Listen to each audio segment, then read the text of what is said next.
रुद्रांश रुद्र को हैरानी से देखता है। रुद्र रुद्रांश को देखते हुए कहता है, आई एम टाइगर डैड। और टाइगर एक जानवर है, इट मीन्स मैं जानवर हूं न कोई इंसान। बोलते ही वह अपने कमरे की ओर बढ़ जाता है। कमरे में पहुंचते ही रुद्र पहले शोव लेता है, फिर एक पैंट पहनकर बेड पर लेट जाता है। वह इस वक्त सर्कलेस था और उसका टाइगर उसके बेड पर सो रहा था। रुद्र जैसे आंखें बंद करता है, उसके सामने आव्या का चेहरा दिखने लगता है। रुद्र कुछ पल आंखें बंद रखता है, फिर अचानक आंखें खोल फोन को उठाकर गूगल में सर्च करता है। How to ask a girl to spend time with her. ये सर्च करते ही उसके सामने बहुत कुछ दिखता है, जैसे लड़की को अपने प्यार में कैसे पागल किया जाए, जो रुद्र पार कर देता है फिर लड़की को प्रपोज करने के लिए दिया हुआ था। बहुत सारी चीजें थी जो रुद्र बहुत ध्यान से देख रहा था। काफी देर बाद वह एक वीडियो प्ले करता है जिस पर एक लड़का लड़की को कॉफी के लिए प्रपोज कर रहा था।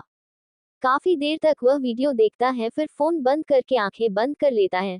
रुद्र ने आज तक किसी लड़की के साथ टाइम स्पेंड नहीं किया था, जिसकी वजह से उसे गूगल का सहारा लेना पड़ रहा था, ये जानने के लिए कि किसी लड़की को कैसे ट्रीट करना चाहिए। रुद्र ने वीडियो तो देख लिया था, अब देखना यह था कि वह किस तरह से आव्या से कहेगा।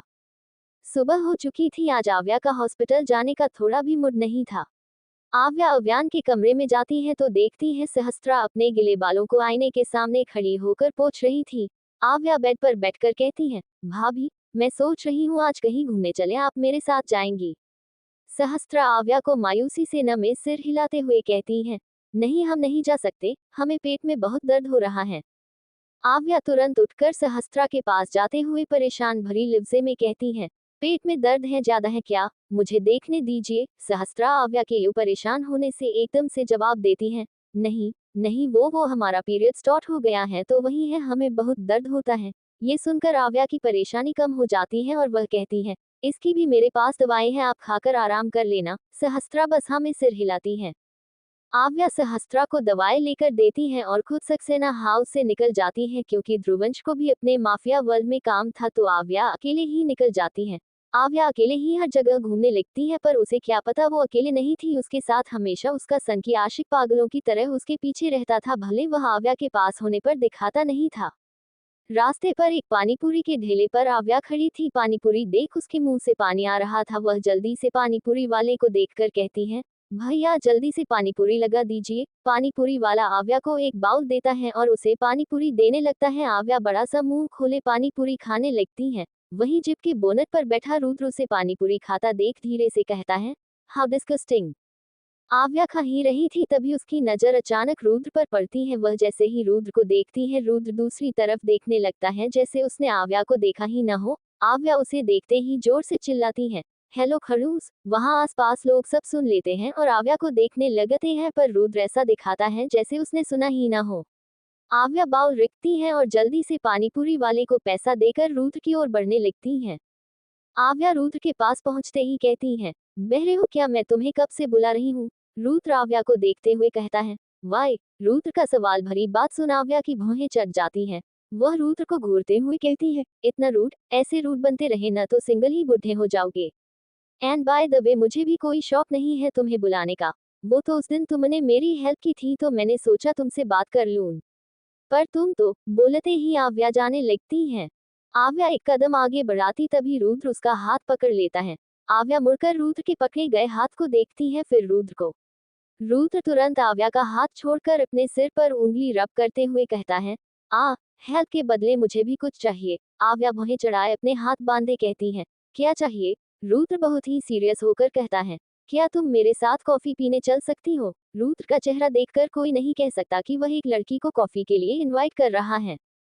आव्या रुद्र को घूरते हुए देखने लगती है, वहीं रुद्र को तो इससे कोई फर्क ही नहीं पड़ रहा था। मतलब जब कोई लड़का किसी लड़की को किसी चीज के लिए पूछता है तो चेहरे पर एक नर्वसनेस होती है, लेकिन रुद्र के चेहरे पर ऐसा कुछ नहीं था। आव्या बहुत देर तक उसे घूरती है, फिर कहती है, एक लड़की को कॉफी के लिए प्रपोज कर रहे हो तो अपने एक्सप्रेशन तो सही करो, इतना सीरियस होकर कौन कॉफी के लिए पूछता है। बोलते हुए आव्या थोड़ा चिढ़ जाती है। रुद्र सपाट से जवाब देता है, मुझे नहीं आता, जैसे आता है मैंने बोल दिया। आव्या कुछ देर तक रुद्र को घूरती है, फिर अचानक उसके होठों पर मुस्कान आ जाती है। वह जवाब में कहती है, चलो चलो। बोलते ही आव्या रुद्र की जिप में चढ़कर बैठ जाती है। रुद्र भी आगे बढ़कर ड्राइविंग सीट पर बैठ जाता है। आज वह धीर के साथ नहीं था, बैठते ही वह जिप स्टार्ट करता है। कुछ देर बाद दोनों कॉफी शॉप में बैठे थे। आव्या कॉफी पीते हुए मुस्कुराकर शॉप को देख रही थी, जिसमें पेड़ पौधे ज्यादा दिख रहे थे, मतलब कुदरत का नजारा ज्यादा दिख रहा था। वहीं रुद्र एकटक बस आव्या के मुस्कुराते हुए चेहरे को देख रहा था।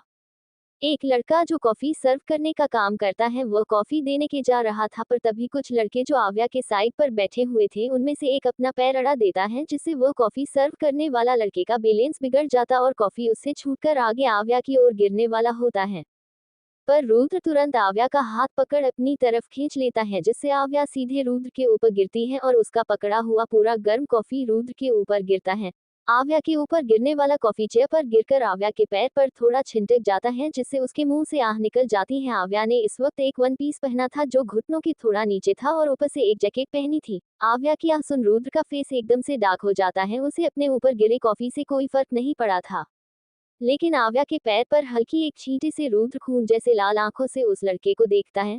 कॉफी देने वाला लड़का घबराते हुए माफी मांगते हुए बोलता है, I am sorry sir, I am sorry ma'am, पता नहीं मेरा पैर किसी चीज से। बोलते ही वह बहुत ज्यादा डर रहा था। वहीं वो लड़कों का ग्रुप जिसमें से एक ने पैर अड़ाया था, वह हंसने लगते हैं। रुद्र उन सबको सिर टेढ़ा किए देखता है और अपने बैग से गन निकालने लगता है। तभी उसे आव्या की आवाज आती है, तुम्हारा कंधा। आव्या की आवाज सुनते ही रुद्र गन छोड़कर पॉकेट से गॉगल्स निकालकर अपनी आंखों पर गॉगल्स लगा लेता है, क्योंकि अब तक उसकी आंखें गुस्से से लाल थी। अगर इस वक्त कोई भी उसकी आंखें देखे तो डर से जान चली जाए। रुद्र आव्या को यह नहीं दिखाना चाहता था। आव्या खुद को संभालते हुए उठती है और रुद्र के कंधे को देखती है, जिस पर गर्म कॉफी गिरने की वजह से उसमें से धुआं निकल रहा था, पर इससे रुद्र को थोड़ा भी दर्द नहीं हो रहा था।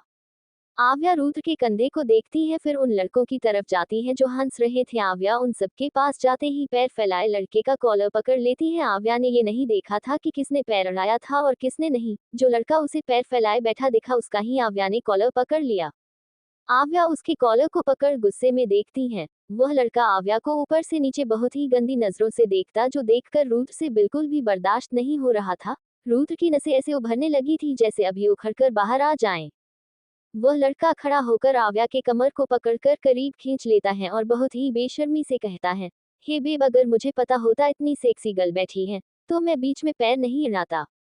बोलते ही उसकी नजर आव्या के सीने को झांकते हुए देखने लगता है। आव्या उसे धक्का देती है तो उसके साथ उसका ग्रुप हंसने लगता है। आव्या गुस्से से मुट्ठी भर लेती है। तभी उसकी नजर एक वेटर पर जाती है जो गर्म चाय लेकर जा रहा था। आव्या तुरंत वेटर से चाय लेती है और सीधे उस लड़के के ऊपर डाल देती है। वह लड़का चिल्ला उठता है। उसमें से उसका दोस्त आव्या को मारने के लिए हाथ बढ़ाया ही था कि तभी रुद्र उसका हाथ पकड़ लेता है। आव्या रुद्र को देखती है। रुद्र उसके हाथ को मरोड़कर पीछे करता है। उस लड़के की चीख निकल जाती है, जिससे बाकी सब भाग जाते हैं। आव्या उसे जोर का एक थप्पड़ लगाती उससे पहले रुद्र आव्या का हाथ पकड़ लेता है। आव्या रुद्र को नासमझी से देखती है। रुद्र उस लड़के को जोर से धक्का देता है और फिर आव्या को गोद में उठा लेता है। आव्या रुद्र के हरकत से हैरान रह जाती है। कॉफी शॉप से निकलते हुए आव्या छटपटाते हुए कहती है, क्यों रोका मुझे? मुझे उसे मारना था। और तुमने मुझे गोद में क्यों उठाया? मैं बच्ची नहीं हूँ, छोड़ो मुझे। रुद्र आव्या को जिप पर बैठाता है, फिर खुद भी बैठकर फर्स्ट एड बॉक्स लेकर आव्या के पैरों को देखने लगता है। आव्या के पैर में कहीं चोट नहीं लगी थी, पर एक जगह हल्की लाल थी जहां आव्या को कॉफी की हल्का छींटे पड़े थे। आव्या का पैर इतना ज्यादा गोरा था कि हल्की गर्म लगते ही लाल हो गया। रुद्र आव्या के उस जगह में दवाई लगाने लगता है। आव्या ये देख रुद्र को देखने लगती है, जो बहुत ध्यान से उसके पैर पर दवाई लगाकर फूंक रहा था। हालांकि आव्या को जरा भी दर्द नहीं हो रहा था, फिर भी रुद्र का इतना केयर करना आव्या का उसे देखने पर मजबूर कर रहा था। आव्या बस रुद्र को देखती रहती है। रुद्र आव्या को दवाई लगाने के बाद सिर उठाकर देखता है। आव्या उसे देखकर तुरंत थोड़ा पास जाती है और रुद्र के शर्ट के बटन खोलने लगती है। रुद्र आव्या को एकटक देखने लगता है। आव्या रुद्र के कंधे पर देखती जो लाल हो चुका था। आव्या भी अब रुद्र को दवाई लगाने लगती है। कुछ देर बाद आव्या रुद्र को देखकर कहती है, क्या जरूरत थी तुम्हें मुझे खींचने की? बहुत चल रहा होगा न? बोलते ही आव्या थोड़ी दर्द भरी आंखों से उसके कंधे को देखती है। रुद्र अपने शर्ट के बटन लगाते हुए दूसरी ओर देखने लगता है। आव्या बस रुद्र को देखती रहती है। रुद्र अब आव्या को देखकर पूछता है, तुम ठीक हो न? पूछते हुए रुद्र के चेहरे पर भले एक्सप्रेशन नहीं थे, लेकिन उसकी फिक्र आव्या के लिए साफ दिख रही थी। आव्या धीरे से सिर हिलाती है। रुद्र सिर घुमाकर कॉफी शॉप को देखता है और अपने फोन पर धीर को एक मैसेज करता है जो आव्या नहीं देख पाती। रुद्र मैसेज करते ही फोन को आगे रखता है, फिर आव्या को देखते हुए कहता है, तुम चल सकती हो न? आव्या थोड़ा चिढ़ते हुए कहती है, बस हल्की छींटे पड़ी थी, पैर जला नहीं है जो मैं चल नहीं सकती। तुम इतनी सी बात पर इतना ओवर रिएक्ट क्यों कर रहे हो? रुद्र का बार बार एक ही सवाल करना आव्या को काफी ज्यादा इरिटेट कर रहा था, इसलिए वह जवाब दे देती है। वहीं आव्या का ऐसा जवाब देने से रुद्र कुछ पल आव्या के चेहरे को देखता है, फिर जिप स्टार्ट करता है। आव्या दूसरी तरफ देखने लगती है। वह अब भी कॉफी शॉप में हुई इंसिडेंट को याद कर रही थी। रुद्र ने उन्हें इतनी आसानी से छोड़ दिया, ये सोचकर आव्या रुद्र को बहुत ही शरीफ, डिसेंट और झगड़ा न करने वाला समझ रही थी। आव्या ये सब सोचते हुए कहती है, तुम सच में इतना डिसेंट हो कि खुद तो किसी को मारा नहीं और मुझे भी मारने नहीं दिया। तुम्हें पता है अगर उसे मेरे हाथ का थप्पड़ पड़ता तो एकदम चटाक से आवाज आती। बोलते हुए आव्या के चेहरे पर एक एक्साइटमेंट दिखने लगती है, पर पल भर में वह गायब हो जाती है। वह मुंह बनाते हुए कहती है, तुम्हारी वजह से मैं उस थप्पड़ का आवाज नहीं सुन पाई। वह जैसे ही ये बोलती है अचानक रुद्र जिप रोकता है। आव्या थोड़ा आगे झुक जाती है, फिर सीधी होकर रुद्र को घूरते हुए कहती है, ये क्या है? रुद्र आव्या को देखते हुए कहता है, तुम्हें थप्पड़ की आवाज सुननी थी? आव्या कंफ्यूज्ड होकर रुद्र को देखती है। रुद्र आव्या के आंखों में देखते हुए कहता है, स्लैप मी। रुद्र की बात सुन आव्या की आंखें हैरानी से बड़ी हो जाती है। वह एकदम जोर से चिल्लाती है, व्हाट? रुद्र आव्या के हैरान भरे चेहरे को देखकर कहता है, गर्ल चाहे उसका हो या मेरा, थप्पड़ की आवाज सेम सुनाई देंगी, सो स्लैप मी। आव्या की हैरान चेहरा और ज्यादा हैरान हो जाता है। रुद्र आव्या की विश पूरी करने के लिए खुद को थप्पड़ मारने को कह रहा था, ये संकीपन से ज्यादा था। कोई भी आशिक कुछ भी कर ले, लेकिन अपने आप को थप्पड़ मारने को कभी नहीं कहेगा। आव्या बहुत ज्यादा हैरान थी, फिर अचानक उसे होश आता है तो वह कहती है, पागल पागल हो गए हो क्या? मुझे लगता है तुम्हें अपने दिमाग का इलाज कराना चाहिए। बोलते ही आव्या रुद्र से नजरें हटाकर दूसरी तरफ देखती है। रुद्र फिर से कहता है, आवाज नहीं सुननी तुम्हें? आव्या जल्दी से नमे सिर हिलाकर कहती है, नहीं मुझे कोई आवाज नहीं सुननी, तुम गाड़ी चलाओ, मुझे घर जाना है।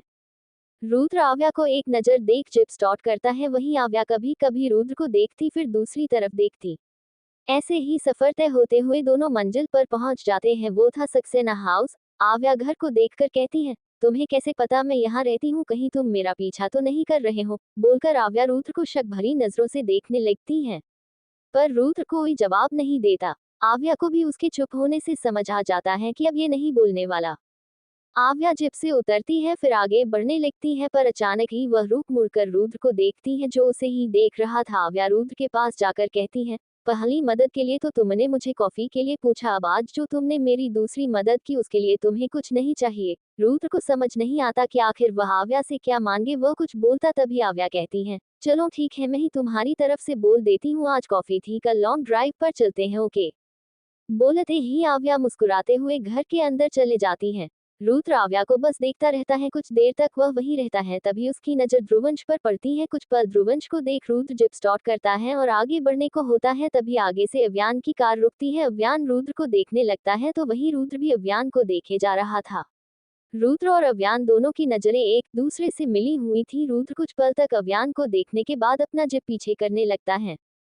आज से पहले रुद्र ने कभी अपनी किसी गाड़ी को पीछे नहीं किया था। वह पीछे हटने वालों में से नहीं था। वहीं अव्यान तो कभी पीछे हटता ही नहीं था, चाहे उसके सामने कोई भी हो। रुद्र का जिप को पीछे करना यही दर्शा रहा था कि रुद्र ने अव्यान से हार मान ली है, लेकिन क्यों? ये सवाल ही रह गया। रुद्र आव्या को दीवानों की तरह चाहता था, लेकिन वह उसके लिए कभी नहीं झुकेगा, क्योंकि उसमें इतनी ताकत है कि वह आव्या को पा सके। वह भले आव्या के सामने झुक जाए, लेकिन आव्या के लिए किसी और के सामने कभी भी नहीं झुकेगा। रुद्र के जिप पीछे करने से अव्यान की कार आगे बढ़ती है, फिर सक्सेना हाउस के अंदर चली जाती है। रुद्र भी अब आगे बढ़कर वहां से चला जाता है। अव्यान कार से निकलकर गेट से बाहर देखता है, फिर रोनी को देखता है।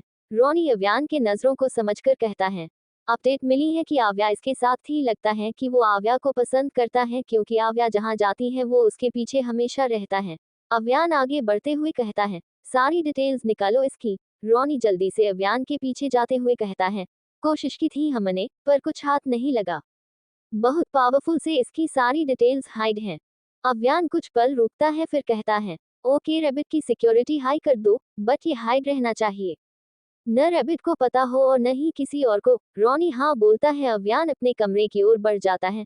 अव्यान अपने कमरे में पहुंचते ही देखता है तो सहस्त्रा दर्द में अपना पेट पकड़कर बैठी थी, लेकिन वह जैसे ही अव्यान को देखती है तो तुरंत अपने हाथ को पेट से हटा लेती है और नॉर्मली बैठ जाती है। अव्यान एक नजर उसे देख वॉशरूम चला जाता है। सहस्त्रा फिर से अपने पेट को पकड़कर कहती है, छी, इतना दर्द हो रहा है कि मुझसे बर्दाश्त ही नहीं हो पा रहा है, क्या करूं? वह इतना ही बोलती है कि आव्या अंदर आकर सहस्त्रा की तरफ डार्क चॉकलेट बढ़ाते हुए कहती है, भाभी आपका पीरियड है न, लीजिए इसे खाइए, आपको अच्छा लगेगा। आव्या के ये बोलते वक्त ही अव्यान बाहर निकलता है।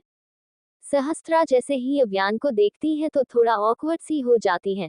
आव्या भी सिर घुमाकर अव्यान को देखती है, फिर चॉकलेट को बेड पर रखकर अव्यान की ओर देखकर कहती है, भाई अब तो बात कर लो मुझसे। वैसे भी आप इतना कम बोलते हो, अगर आपने बात नहीं की ना तो मैं सच कह रही हूँ, मैं रो दूंगी। जैसे ही अव्यान ये सुनता उसे आव्या में काव्या की परछाई दिखती है। आदित्य जब काव्या से नाराज रहकर बात नहीं करता था तो काव्या भी ऐसा ही बोला करती थी, देखिए अगर आपने मुझसे बात नहीं की ना तो मैं सच कह रही हूँ, मैं रो दूंगी। ये देखते ही अव्यान आव्या को गले लगा लेता है। आव्या भी खुश होकर टाइटली अव्यान को पकड़ लेती है। अव्यान कुछ देर बाद आव्या से अलग होकर उसके माथे को चूमकर कहता है, तुम ठीक हो रैबिट? आव्या मुस्कुराते हुए कहती है, आई एम फाइन भाई, बट भाभी ठीक नहीं है, उन्हें बहुत गंदा वाला पेट दर्द हो रहा है और आप उससे कुछ पूछ भी नहीं रहे। बोलते ही आव्या मुंह बनाकर अव्यान को देखती है। अव्यान सहस्त्रा को देखता है। सहस्त्रा हड़बड़ा सी जाती है। वह सिर झुकाए कहती है, नहीं, हम ठीक हैं। सहस्त्रा के ठीक बोलने से अव्यान दूसरी तरफ देखने लगता है। आव्या दोनों को एक नजर देखती है, फिर दोनों को बाय बोलकर चली जाती है। अव्यान चेंजिंग रूम में जाकर ड्रेस चेंज करता है, फिर सहस्त्रा को बिना देखे कमरे से निकल जाता है। सहस्त्रा का दर्द भरा चेहरा उदासी भरे चेहरे में तब्दील हो जाता है। I hope you all like my story. Note, भाई अब बोलो कि हमें रुद्रांश का बेटा नहीं चाहिए। अब बोलो कि हमें रुद्रांश के बेटे के साथ आव्या की जोड़ी नहीं चाहिए। दिल आ गया न रुद्र पर। मैन लीड की बात करें तो अव्यान, सहस्त्रा और रुद्र आव्या दोनों मैन लीड हैं, किसी एक को चुनना मेरे लिए पॉसिबल नहीं है। एंड मुझे राजपूत की वेडिंग के सारी रीति रिवाज जाननी है। मैंने गूगल पर सर्च की पर वहाँ ठीक से नहीं दिखा रहा है। आप में से कोई राजपूत है या राजपूत शादी के रीति रिवाजों को जानते हैं तो प्लीज कमेंट करके जरूर बताओ। बताना ही, क्योंकि मुझे इसकी जरूरत है। सभी रीति रिवाज नहीं, जो इम्पोर्टेंट होते हैं वो मुझे जाननी है, जैसे फेरे कैसे होती हैं, दूल्हा दुल्हन बारी बारी कितनी बार फेरे लेते हैं, कब मंगलसूत्र पहनाया जाता है, कब सिंदूर पहनाया जाता है, हल्दी होती है या नहीं, मेहंदी होती है या नहीं, और डिटेल्स मुझे चाहिए। एक कमरे में कुछ लड़कों को बांध कर रखा गया है। वह सब चिल्लाते हुए पूछे जा रहे हैं कि आखिर उन्हें किस लिए ऐसा बांध कर रखा गया है। वहां खड़े बॉडीगार्ड बिल्कुल रॉबर्ट की तरह खड़े होकर चुप है, जैसे उनको उन सब की बातें सुनाई ही न दे रही हो। तभी कमरे के अंदर चलते हुए किसी के आने की आवाज आती है। सभी लड़के उस ओर देखते हैं, कदमों की आवाज उनकी ओर ही बढ़ते जा रही थी। अंधेरों के बीच एक चेहरा उभर कर आता है, जो रुद्र का बहुत खतरनाक चेहरा था। वो सारे लड़के वही ग्रुप थे जो आज कॉफी शॉप में थे। रुद्र सभी को अपने एकदम डार्क एक्सप्रेशन से देखता है। उसकी नजर एक लड़के पर टिक जाती है। रुद्र उसके लड़के को जैसे ही देखता है उसे उसकी हरकतें याद आती है। ये वही लड़का था जिसने अपने पैर को अड़ाकर कॉफी गिरवाया था। ये वही लड़का था जिसने आव्या की कमर को पकड़कर करीब खींचा था। रुद्र अपना हाथ आगे करता है तो धीर एक बहुत ही धार चाकू देता है, जो रेस्टोरेंट में यूज किया जाता है। रुद्र चाकू पकड़कर धीर को कुछ इशारा करता है। धीर जल्दी से आगे बढ़ता है और उस लड़के का हाथ खोलकर पकड़ लेता है। उस लड़के को दो बॉडीगार्ड पकड़ लेते हैं और धीर उसके हाथ को पकड़कर एक मशीन में रखता है, जिससे वह हिला तक नहीं सकता था। वह लड़का चाकू की धार देख खुद के हाथ को छुड़ाने की कोशिश करता है, पर उसकी कोशिश बिल्कुल नाकामयाब थी। उस लड़के की हथेली उस मशीन से टेबल पर रखी हुई थी। रुद्र चेयर पर बैठता है और कुछ देर उसके हथेली को देखकर जोर से चाकू मारता है। कमरे में उस लड़के की दर्दनाक चीख निकल जाती है, जिससे बाकी लड़के डर से कांप उठते हैं। रुद्र उसके हाथ को देखता है, जो अब उसके शरीर से अलग हो चुकी थी। रुद्र उसे उठाता है और अपने पास बैठे टाइगर को देता है। टाइगर उसे खाने लगता है। रुद्र का हाथ खून से भरा था। रुद्र की नजर अब उस लड़के के पैर पर जाती है। वह सिर टेढ़ा किए उसके पैर को देखता है। वह लड़का ऐसे ही दर्द से तड़प रहा था और अब रुद्र की ऐसी नजर देखकर उसकी चिल्लाने की भी हिम्मत नहीं हो रही थी। रुद्र खून से लथपथ चाकू को अपने हाथ पर पहुंचता है और चाकू को रखकर वह धीर की ओर देखने लगता है। इस बार धीर रुद्र की ओर तलवार बढ़ाता है, जो धार से चमक रही थी। कुछ पल में फिर एक बार उस कमरे में दर्दनाक चीख गूंज उठती है। रुद्र के चेहरे पर खून के छींटे पड़े थे। उसका पूरा शर्ट खून के रंग से रंग चुका था। रुद्र तलवार के खून को फिर एक बार अपने हाथ पर पहुंचता है और फिर अपने हाथ टाइगर की ओर बढ़ा देता है। टाइगर रुद्र के खून से सने हाथ को चाटने लगता है। वहीं रुद्र उस लड़के के पैर को देखता है, जो काटकर उसने ही अलग किया था। रुद्र अब सब लड़कों की ओर देखता है जिनकी ये सब कुछ देख डर से हालत खराब हो चुकी थी, एक दो तो डर से बेहोश ही हो गए। रुद्र धीर को कुछ इशारा करता है फिर उठकर जाने लगता है, उसका टाइगर उसके पीछे पीछे जाता है। रुद्र अपने कमरे में जाता है। आज फिर से रुद्र को खून से सना हुआ देखकर रुद्रांश धीरे से कहता है, इसे रोज खून से नहाना पसंद है क्या? इतने खून तो मैं भी नहीं करता था जितना ये कर रहा है, लगता है कुछ ज्यादा ही क्रूल और हार्टलेस बना दिया है मैंने। दूसरी तरफ रात में सोते हुए भी सहस्त्रा दर्द का सामना कर रही थी। वह अपने पेट पर हाथ रखे दर्द से आवाज निकाल रही थी। तभी कमरे का दरवाजा खुलता है और अव्यान अंदर आकर कुछ फाइल को कबर्ड में रखता है। उसे सहस्त्रा के मुंह से दर्द से निकलती आवाज सुनाई दे रही थी। अव्यान सहस्त्रा को देखता है जो सो रही है, इसके बावजूद अपने पेट पर मालिश कर रही है। अव्यान सहस्त्रा की ओर धीरे धीरे कदम बढ़ाता है और फिर पास जाकर बेड पर बैठ जाता है। अव्यान अपने हाथ बढ़ाकर उसके पेट को बहुत धीरे धीरे दबाने लगता है। सहस्त्रा जो अपने हाथ चला रही थी वह रुक जाती है। कुछ पल में अव्यान सहस्त्रा के हाथ को पकड़कर बेड पर रखता है। अव्यान सहस्त्रा के पेट को फिर से धीरे धीरे दबाने लगता है। सहस्त्रा का पेट बहुत सॉफ्ट था। सहस्त्रा अब बहुत राहत से सो रही थी। अव्यान सहस्त्रा को बैठाकर गले लगाता है और उसके पल्लू को हटाकर पीठ से होते हुए कमर को बहुत धीरे धीरे दबाता है। सहस्त्रा नींद में कसमसाते हुए अव्यान के गर्दन पर चेहरा छिपाती है। नींद में होने की वजह से उसकी सांसें अव्यान को अपने गर्दन पर महसूस हो रही थी। ऐसा होने से अव्यान की सांसें भी तेज हो जाती हैं। वह आंखें बंद करके खुद को संभालता है। काफी देर बीत जाते हैं। अव्यान अब धीरे से सहस्त्रा को बेड पर लेटाता है।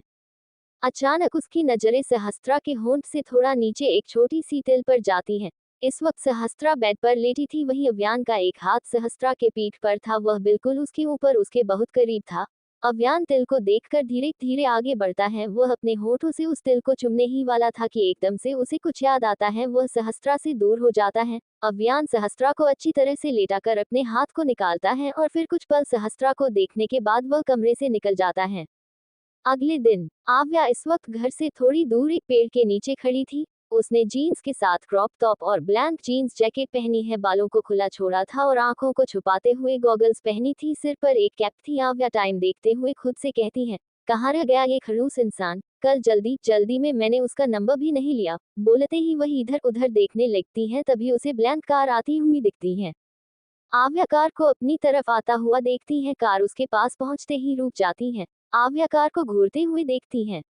रुद्र ग्लास नीचे करके आव्या को देखता है। आव्या रुद्र को देखते ही शिकायत भरे लफ्ज़े में कहती है, इस बंद गाड़ी में मुझे कोई लॉन्ग ड्राइव पर नहीं जाना। ये सुनकर रुद्र एक बटन प्रेस करता है। कार का डिजाइन अब चेंज होने लगता है। आव्या हैरानी से कार को देखने लगती है। अब कार एक ओपन डिजाइन वाली कार बन गई थी। आव्या ये देखकर खुश होकर जल्दी से दूसरी ओर जाकर बैठ जाती है। रुद्र उसके बैठते ही कार स्टार्ट करता है। आव्या उसे देखती है। इस वक्त रुद्र एक चॉकलेट बॉय लग रहा था। आव्या उसे देखकर कहती है, वैसे पूछना तो नहीं चाहिए पर क्या सच में तुम्हारी कोई गर्लफ्रेंड नहीं है? रुद्र कुछ देर तक तो शांत रहता है फिर जवाब देता है, आई डोंट नो गर्लफ्रेंड किसे बोलते हैं। आव्या ये सुन रुद्र को अजीब नजरों से ऊपर से नीचे देखती है। उसे लग रहा था कि रुद्र उससे झूठ बोल रहा है, लेकिन सच में रुद्र को गर्लफ्रेंड के बारे में थोड़ा भी आइडिया नहीं था। वह तो न कभी स्कूल गया था और न ही कॉलेज। उसने जितनी भी पढ़ाई की थी वह घर पर ही रहकर की थी। यहाँ तक आज तक उसने कोई एग्जाम भी नहीं दिया था। पढ़ाई की कोई भी सर्टिफिकेट उसके पास नहीं थी। उसका मानना था कि सीखना जरूरी है, न कि अपनी पढ़ाई की कोई सर्टिफिकेट। खैर रुद्र के ऐसे जवाब देने से आव्या उससे कहती है, गर्लफ्रेंड वह लड़की जिसे हम प्यार करते हैं, अब ये मत पूछना कि प्यार क्या होता है। रुद्र सपाट से कहता है, आई डोंट नो और मुझे जानना भी नहीं है। आव्या ये सुनकर कुछ पल रुद्र को देखती है फिर आगे देखने लगती है। कुछ पल बाद आव्या ठंडी हवाओं को महसूस करते हुए खड़ी हो जाती है और हवाओं के झोंकों का आनंद लेने लगती है। रुद्र आव्या की ओर देखता है। तभी उसकी नजर आव्या के खुली कमर पर चली जाती है, जो क्रॉप टॉप और जैकेट के ऊपर होने की वजह से दिख रहा था। रुद्र की पकड़ स्टीयरिंग पर कस जाती है और उसका चेहरा सर्द हो जाता है। रुद्र अचानक कार रोकता है जिससे आव्या संभल नहीं पाती और रुद्र के ऊपर गिर जाती है। आव्या जल्दी से रुद्र के ऊपर से हटकर कहती है, ये क्या हरकत है? रुद्र अपने जैकेट को निकालता है और बिना देखे आव्या को देते हुए कहता है, इसे पहन लो। आव्या कंफ्यूज्ड होकर रुद्र को देखती है फिर एकदम से पूछती है, क्यों? तुम्हें दिख नहीं रहा ऑलरेडी मैंने ड्रेस पहनी है। रुद्र आव्या की ओर देखता है फिर उसके ड्रेस को घूरते हुए कहता है, इस ड्रेस से तुम्हारी कमर दिख रही है और मैं सिर्फ अपनी वाइफ का कमर देखूंगा। अगर तुम मेरी वाइफ होती तो तुम कुछ भी पहनो, मुझे फर्क नहीं पड़ता, but now I can't control my self. आव्या मुंह खोले रुद्र को देखने लगती है, फिर कुछ सोचते हुए कहती है, इसका मतलब अगर मैं तुम्हारी वाइफ होती तो क्या तुम खुद को कंट्रोल करते? रुद्र सामने देखते हुए कहता है, नेवर। अगर तुम मेरी वाइफ होती तो मैं कब का कार रोककर सब तरफ बंद करता और फिर तभी आव्या बीच में ही अपने कान को बंद करके जोर से चिल्लाती है, स्टॉप इट। वहीं ये सब बोलते हुए रुद्र काफी ज्यादा सीरियस था, पर आव्या के अचानक ऐसे चिल्लाने से वह उसे देखता है। आव्या अपने कान से हाथ हटाकर एकदम से कहती है, जस्ट शट अप। बेशर्मी की भी हद होती है, मुझे पता है हमारे सिवा यहाँ कोई नहीं है, बट मैं तुम्हारी गर्लफ्रेंड नहीं हूँ जो तुम मेरे साथ ऐसी बातें करोगे। अब न तुम बिल्कुल चुप रहोगे और न ही मैं कुछ बोलूंगी। दो बोलते ही आव्या रुद्र का जैकेट लेती है और अपना जैकेट उतारकर उसका जैकेट पहन लेती है। इस दौरान रुद्र दूसरी ओर देख रहा था, उसने गलती से भी आव्या को एक नजर तक नहीं देखा। आव्या ठीक से बैठ जाती है और आगे देखते हुए कहती है, चलो अब। आव्या ये सब बिल्कुल ऑर्डर वाले लहजे में कह रही थी, लेकिन अब तो रुद्र को आव्या के ऑर्डर सुनने की आदत हो चुकी थी। रुद्र कार स्टार्ट करता है, अब दोनों के बीच कोई बात नहीं होती। रुद्र तो हमेशा ही चुप रहता था, आव्या ही थी जो बार बार उसका मुंह खुलवाती थी। उधर सहस्त्रा बालकनी में झूले पर बैठी है और ठंडी हवाओं के झोंकों को अपने चेहरे पर महसूस कर रही है, तभी उसके सामने चॉकलेट की बड़ी सी पैकेट आती है। सहस्त्रा पैकेट को देख सिर उठाकर सामने देखती है तो वह ध्रुवंश को पाती है। ध्रुवंश सहस्त्रा के साथ झूले पर बैठते हुए कहता है, कल मैंने रैबिट के मुंह से सुना था कि आपको पीरियड्स पेन हो रहे हैं, आप कहें तो मैं मालिश करूं? सहस्त्रा जल्दी से न में सिर हिलाए कहती है, जी बिल्कुल नहीं, अब मैं ठीक हूँ, इतना ज्यादा दर्द नहीं है। बोलते ही सहस्त्रा बहुत ज्यादा ऑकवर्ड सी हो जाती है। ध्रुवंश सहस्त्रा के चेहरे को देखता है, फिर कुछ सोचते हुए कहता है, भाभी मुझे आपसे कुछ पूछना है। सहस्त्रा ध्रुवंश को देखते हुए धीरे से सिर हिलाती है और धीरे से ही हाँ कहती है। ध्रुवंश सहस्त्रा के चेहरे को बहुत गौर से देखते हुए कहता है, आप कभी अभियान को छोड़कर नहीं जाएंगी न? सहस्त्रा ये सुनकर तुरंत ध्रुवंश को देखती है। ध्रुवंश काफी ज्यादा सीरियस था। सहस्त्रा को समझ नहीं आता कि आखिर ध्रुवंश ऐसा सवाल क्यों कर रहा है, और हमेशा तो वह अव्यान को ब्रो ही बोलता था, लेकिन उसने अव्यान का नाम लिया। सहस्त्रा इधर से उधर देखते हुए कहती है, आप ऐसा क्यों पूछ रहे हैं, कुछ हुआ है क्या? सवाल का जवाब देने के बजाय सहस्त्रा के सवाल पर ध्रुवंश झूले पर पकड़ कसते हुए कहता है, हुआ कुछ नहीं है, लेकिन कोई बात है या फिर बीमारी? आई मीन आपको कोई बीमारी तो नहीं है ना? सहस्त्रा सोचने वाले भाव में चली जाती है, वह धीरे से कहती है, बीमारी बीमारी तो नहीं है, लेकिन हमें फोबिया है, हमें अंधेरे से डर लगता है, और अगर आप इस दर्द के बारे में सोच रहे हैं तो ये नॉर्मल दर्द है, बस 3 दिन तक रहता है। बोलते ही सहस्त्रा अपने हाथ पेट पर रखती है। ध्रुवंश सहस्त्रा के पेट को देखता है, फिर सामने की ओर देखते हुए कहता है, नहीं, ये तो मुझे भी पता है। वो मैं चाहता हूँ कि एक बार आप अपनी पूरी बॉडी चेकअप करा लीजिए, ताकि बाद में कोई प्रॉब्लम न हो। इससे हमें आपकी छोटी छोटी बीमारी का भी पता चल जाएगा। सहस्त्रा ध्रुवंश के ऐसे बोलने से न समझते हुए कहती है, लेकिन वह इससे ज्यादा कुछ बोलती ध्रुवंश तुरंत सहस्त्रा का हाथ पकड़कर कहता है, प्लीज भाभी एक बार चेकअप करा लीजिए न। सहस्त्रा ध्रुवंश के हाथ को देखती है, फिर ध्रुवंश के चेहरे को जिस पर अजीब से एक्सप्रेशन थी, कुछ डर के, कुछ दर्द के, तो कुछ दुख के।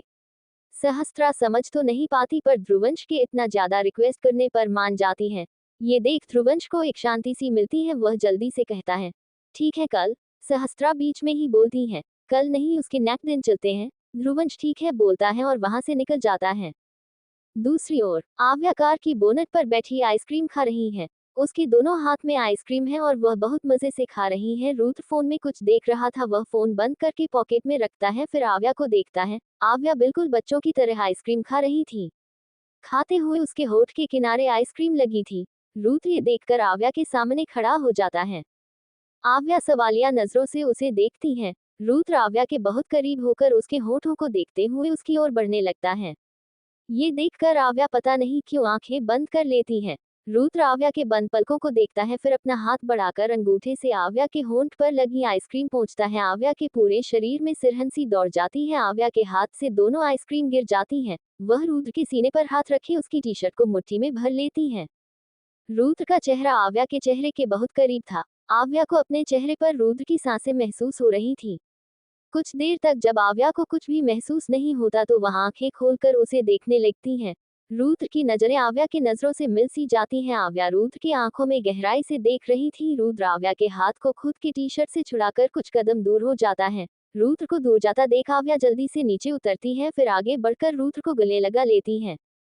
रुद्र बस खड़ा का खड़ा रह जाता है। आव्या रुद्र को मजबूती से पकड़ी हुई थी, तभी उसे कुछ याद आता है। वह झट से रुद्र से दूर होती है और उसे देखने लगती है।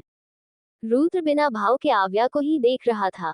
आव्या अपने कदम पीछे करते हुए बहुत धीरे धीरे बड़बड़ाते हुए कहती है, नहीं, ये क्या हो रहा है मुझे? मैं इससे इफेक्ट हो रही हूँ। नो, ऐसा नहीं हो सकता।